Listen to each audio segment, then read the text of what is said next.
ప్రతిసారి ఎగతాళి మాటలు, బస్సు పెడితే ఎగతాళి, వడ్డీ అంటే వడ్డీ లేని రుణాలంటే ఎగతాళి. మీరేం చేశారు మరి 10 ఏళ్ళు? ఇవాళ మీరు ఇన్ని మాటలు మాట్లాడుతున్నారు. అది ఆ కేటీఆర్ గారు మీరు మాట్లాడినవన్నీ ఒక్కసారి మిమ్మల్ని మీరు ఆత్మ పరిశీలన చేసుకోండి. మీరు 10 ఏళ్లలో ఎన్ని ఇళ్ళు ఇచ్చారు?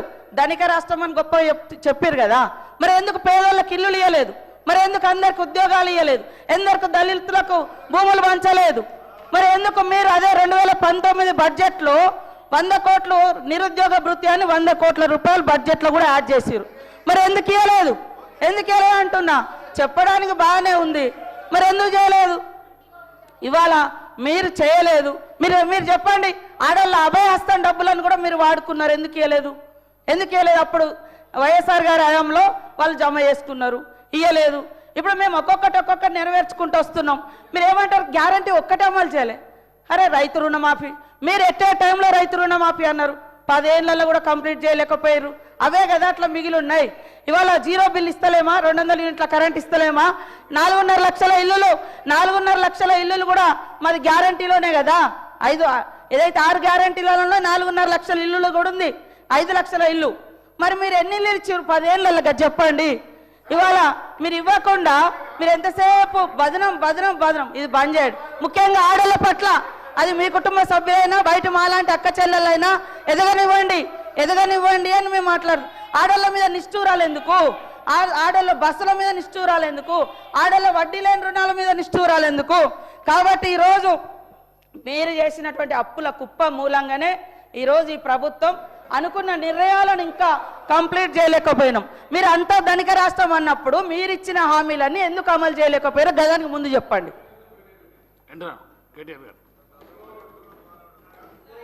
మంత్రి గారు అన్ని విషయాలు చెప్పారు అధ్యక్ష, కానీ అసలు విషయం చెప్పలేదు. మొదటి గవర్నర్ ప్రసంగంలో 1,00,000 కోట్లు వడ్డీ లేని రుణం అన్నారు. ఇప్పుడు దానికి కట్టుబడి ఉన్నారా లేదా అని అడిగాను అధ్యక్ష. 2,000 కోట్లు బాకీ ఉన్నారు వడ్డీ లేని రుణం, ఇస్తారా లేదని అడిగిన. అది చెప్పలే, అన్ని చెప్పింది కానీ అది చెప్పలేదు అధ్యక్ష. అధ్యక్ష ఇంకొక మాట అధ్యక్ష, వారు అధ్యక్ష నేను అడుగుతా ఉన్నా అధ్యక్ష, మిస్ ఇంగ్లాండ్ మిస్ వరల్డ్ పోటీలు జరిగినాయి అధ్యక్ష హైదరాబాద్లో. మిస్ ఇంగ్లాండ్ మీలా మ్యాగీ అనే అమ్మాయి ఇక్కడ నుంచి పారిపోయి సన్ మ్యాగజైన్కి ఇంటర్వ్యూ ఇచ్చి అందులో చెప్పింది అధ్యక్ష, అక్కడి నిర్వాహకులు నన్ను ఇబ్బంది పెట్టారు, ఎక్స్ప్లాయిట్ చేశారు, they have sexually exploited me, they have treated me like a prostitute. నా వర్డ్ కాదు, they have treated me like a prostitute. ఎవరి మీద చర్య తీసుకుంటారు దీనికి? ఎవరు బాధ్యులు దీనికి? గవర్నర్ గారి ప్రసంగం మీద మాట్లాడండి. కేటీఆర్ గారు మీకు ఇచ్చిన సమయాన్ని సద్వినియోగం, గవర్నర్ గారి ప్రసంగం మీద మాట్లాడండి. మీరు బయట పేపర్లను తీసుకొస్తాం, మాట్లాడండి. గవర్నర్ గారి ప్రసంగం మాట్లాడండి. స్పీకర్ సార్, గవర్నర్ గారి ప్రసంగంలోదే మాట్లాడుతున్నారు స్పీకర్ గారు. I'm speaking on governors address only. మీరు వినండి. మిస్ వరల్డ్ పోటీలో మాట్లాడండి. మీరు బయట పేపర్లన్నీ కటింగ్ తీసుకొచ్చి మాట్లాడుతూ ఎట్లా? వరల్డ్ పోటీల గురించి చెప్పలేదా గవర్నర్ గారిని? గవర్నర్ గారి ప్రసంగం దాని మీదే మాట్లాడుతున్నా. మాట్లాడండి. మిస్ వరల్డ్ అందాల పోటీల గురించి చెప్పారా లేదా గవర్నర్ గారు? ఈ అమ్మాయి సిట్ వేయండి, స్పెషల్ ఇన్వెస్టిగేషన్ టీం వేయండి, వెంటనే కాన్స్టిట్యూట్ చేయండి. అమ్మాయికి అన్యాయం జరిగింది, దేశం పరువు తీశారు మీరు, భారతదేశం పరువు విదేశాల్లో తీశారు. సిగ్గు మీరు. డిప్యూటీ సీఎం గారు. అధ్యక్ష, మనం రాష్ట్ర ప్రజల గురించి, రాష్ట్ర సంక్షేమం గురించి, రాష్ట్రంలో ఉన్న ప్రజల గురించి, వారి అభివృద్ధి గురించి మనం ప్రణాళికలు వేసుకుంటూ ముందుకు పోతాం. ఎందుకో కేటీఆర్ గారు దారి తప్పుతున్నారేమో అనిపిస్తూ ఉంది నాకు.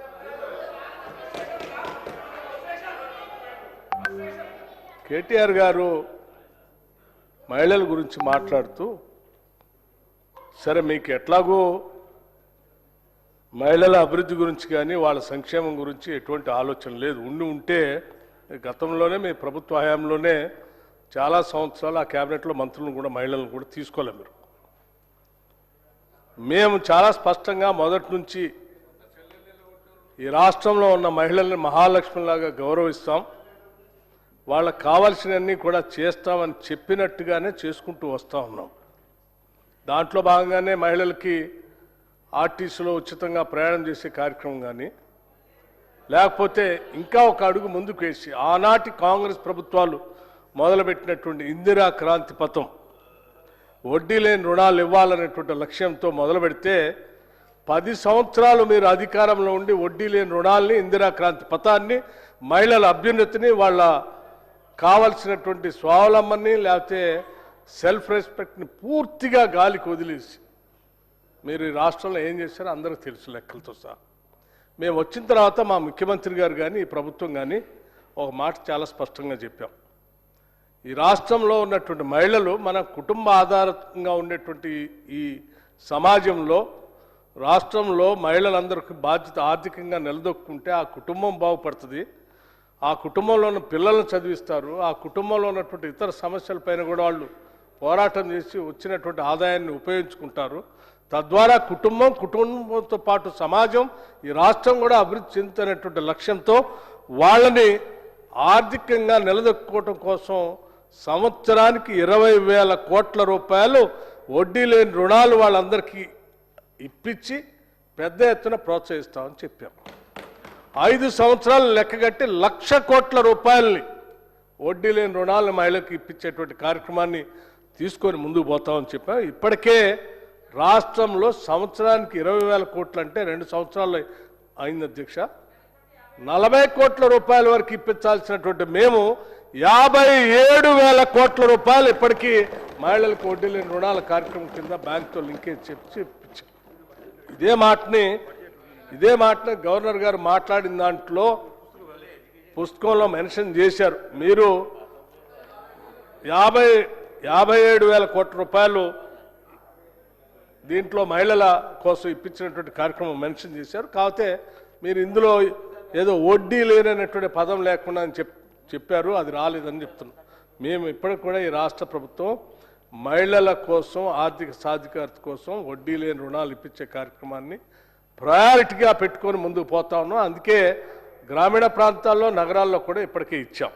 సరే, ఈ ఇచ్చే కార్యక్రమంలో భాగంగా ఇంత బాగా చేస్తూ ఉంటే మీరు ప్రతి సందర్భంలో కూడా మహిళల గురించి ఎక్కడొచ్చినా అటు పాలనలో కానీ లేకపోతే బయట కానీ ఎక్కడ వచ్చినా వాళ్ళు ఎందుకో చిన్నచూపు చూసేటట్టుగా చులకనగా మాట్లాడేటువంటి విధానం మాత్రం బాగాలేదు కేటీఆర్.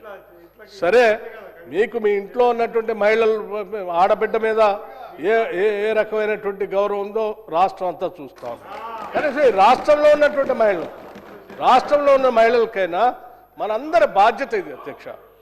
ఇప్పుడు సీతక్క గారు ఏం చెప్పారు,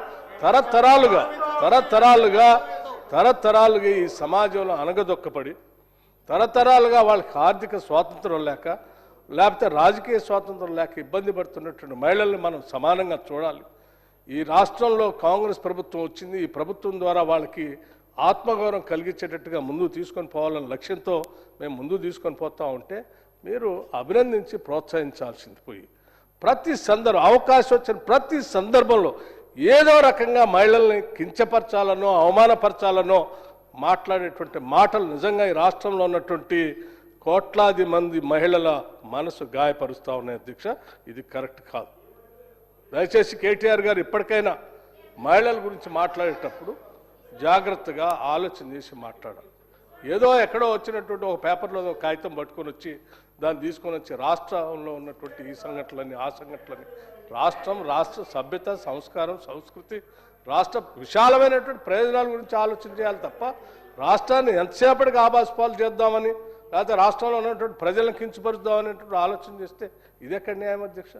ఇది కరెక్ట్ కాదు. వారు 10 సంవత్సరాలు మంత్రిగా పనిచేశారు, సీనియర్ శాసనసభ్యులు.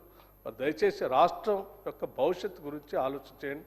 ఇందా శ్రీధర్ బాబు గారు చెప్పినట్టు ఏదైనా గౌరవప్రదమైనటువంటి సలహాలు సూచనలు ఏమైనా ఉంటే చేయండి. తప్పనిసరిగా మేము రాసుకుంటాం, సమాధానం చెప్పేటప్పుడు తప్పనిసరిగా చెప్తాం. ఇప్పటికి కూడా నేను మరొక మాట చెప్తా ఉన్నాను, మహిళల గురించి వారు గౌరవంగా మాట్లాడమని చెప్పండి. నమస్కారం. స్పీకర్ సార్, ఇది బహుశా 7వ 8వ ఇంటరప్షన్ సార్ ఇది.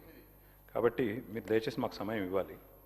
గౌరవ డిప్యూటీ సీఎం గారు ఒక మాట అన్నారు అధ్యక్ష, 40,000 కోట్లు కాదు 57,000 కోట్లు వడ్డీ లేని రుణాలు ఇచ్చామన్నారు.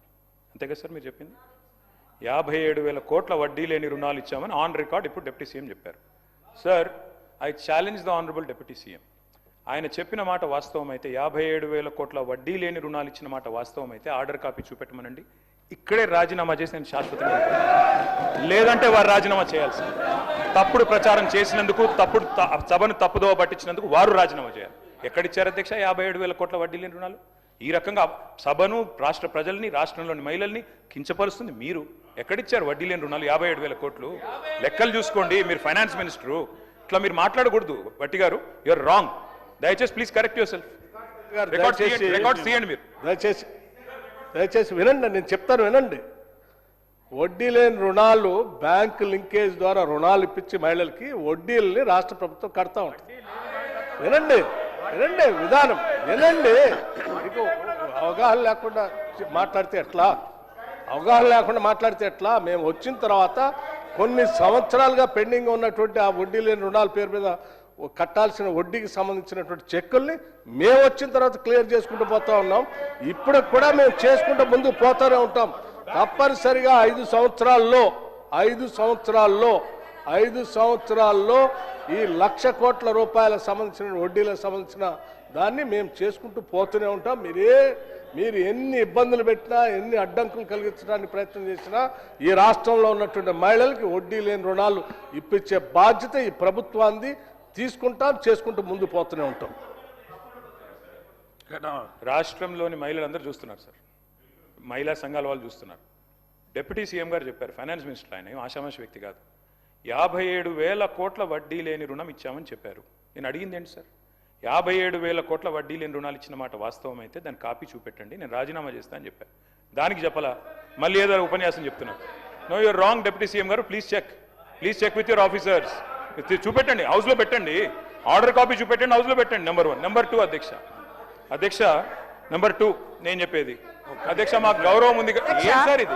వీళ్ళు 10 ఏళ్లలో ఇచ్చినవి 74,000 కోట్లు, కానీ దాన్ని కూడా వడ్డీ లేని రుణాలే అన్నారు. కానీ వీళ్ళే మహానుభావులు 5 లక్షలకు పరిమితం చేసి పెట్టారు. భవిష్యత్తులో మేము దాన్ని ఎక్స్టెన్షన్ చేస్తాం. ఇప్పుడు ప్రతి గ్రూపు 5 లక్షలు తీసుకుంటారు, కడుతున్నారు, 20 లక్షల దాకా కూడా తీసుకున్నారు. కాబట్టి అవన్నీ కలిపితే 54,000 కోట్ల రూపాయలు ఇప్పటి వరకు ఇచ్చినాం. 57,000 కోట్ల రూపాయలు ఇప్పటి వరకు ఇచ్చినాం. మేము ఇప్పటి వరకు ఇచ్చినాం వాళ్ళకు లోన్స్. అది స్త్రీనిధి ద్వారా ఇచ్చినాం, బ్యాంక్ లింకేజీల ద్వారా ఇచ్చినాం. దాంట్లో మేము ఇప్పటి వరకు వాళ్ళ వడ్డీ కట్టింది 1,121 కోట్ల రూపాయలు కట్టినాం. వాళ్ళు ఈ మధ్య కాలంలో ఇంకా తీసుకున్నారు. మీరే పెట్టారు బ్యారికేడ్స్, అవి కట్టలేదు. పైనుంచి 5 లక్షలు అని పెట్టారు. వీళ్ళే హరీష్ రావు గారే పెట్టారు. నిన్న మొత్తం తెలుసుకున్న డాటా అయినా పెట్టిండు. ఆడవాళ్ళకి ఎందుకు అలా ఇంతగానో లోన్స్ అని కండిషన్ పెట్టిండు. ఇప్పుడు మా ముఖ్యమంత్రి గారు ఒక బ్రాడ్ సంకల్పంతో 1,00,000 కోట్లు ఎవ్రీ ఇయర్ 20,000 crores ఇస్తామని ఇచ్చినాం. దాన్ని 20,000 కాదు, ఇప్పుడు ఈ 2 సంవత్సరాల లోపే 57,000 కోట్ల రూపాయలు వాళ్ళు తీసుకున్నారు. ఈ దేశంలో అత్యధికంగా బ్యాంక్ లింకేజీలు తీసుకుంటూ ప్రాంప్ట్గా రీపేమెంట్ చేసేది కూడా తెలంగాణలో మన మహిళలే. 99% ఒక బ్యాక్వర్డ్ డిస్ట్రిక్ట్ మరి ఆదిలాబాద్ నుంచి కడుతున్నారు. ఓవరాల్గా రాష్ట్రంలో 98% రీపేమెంట్ ప్రాంప్ట్గా ఉంది కాబట్టే బ్యాంకర్స్ ఇస్తున్నారు. ఇక్కడ నుంచి వడ్డీ లేని మరి ఆ వడ్డీ కూడా మన ముఖ్యమంత్రి గారు, డిప్యూటీ ముఖ్యమంత్రి గారు ప్రాపర్గా రిలీజ్ చేస్తున్నారు. మీరు 3,000 కోట్లయా కట్టకుండా ఎగ్గొట్టిపోయారు. అభయహస్తం డబ్బులు కూడా వాడుకున్నారు. మీరు మమ్మల్ని మీరు పోయి అడగండి ఎక్కడెక్కడ మహిళల్ని, మీ హయాంలో బాగా నడిచినాయా మహిళా సంఘాలు, మా హయాంలో బాగా నడుస్తున్నాయా అడగండి. మీరు 10 ఏళ్లలో 74,000 కోట్ల రూపాయలు వడ్డీ లేని రుణాలని ఇచ్చిర్రు. మరి 74,000 కోట్లకి ఇచ్చిర్రా? అది పదం ఉంది, కానీ దాన్ని తగ్గించి 5 లక్షలకు లిమిటేషన్ చేసింది హరీష్ రావు గారే, ఆ రోజు ఫైనాన్స్ మినిస్టర్గా. కాబట్టి ఆ తప్పొప్పుకో. ఇప్పుడు మా ముఖ్యమంత్రి గారిని నేను ఇంకా కొంచెం వాళ్లకు ఎక్కువ వడ్డీ లేని రుణాలు వచ్చేటట్టుగా చేయడానికి నేను సిద్ధంగా ఉన్నా. కేటీఆర్ గారు, కేటీ రామారావు గారు మీరు మాట్లాడండి. కేటీ రామారావు గారు మాట్లాడండి. కేటీఆర్ గారు మాట్లాడండి. సార్ మా డిప్యూటీ లీడరు, మాజీ ఫైనాన్స్ మినిస్టర్ వారి పేరు కేటీఆర్ గారు సార్, వారి పేరు తీసుకున్నారు. మాట్లాడండి. పేరు తీసుకున్నారు, అవకాశం కేటీఆర్ గారు మాట్లాడండి. సార్ పేరు తీసుకున్నారు సార్, వారు మాజీ ఆర్థిక మంత్రి. సార్ కేటీఆర్ గారు మాట్లాడుతున్నా. ఇప్పటికీ మీరు 40 నిమిషాలు మాట్లాడినారు. మంత్రులు 2 గంటలు మాట్లాడారు. అవన్నీ తీసేసినా అధ్యక్ష. కూడా మీరు 40 నిమిషాలు మాట్లాడారు. స్పీకర్ మీరు సార్. ఇంకో 10 నిమిషాలు మాట్లాడితే మీ సబ్జెక్ట్ మాట్లాడితే మాట్లాడండి, లేకపోతే ఎవరు చెప్పండి.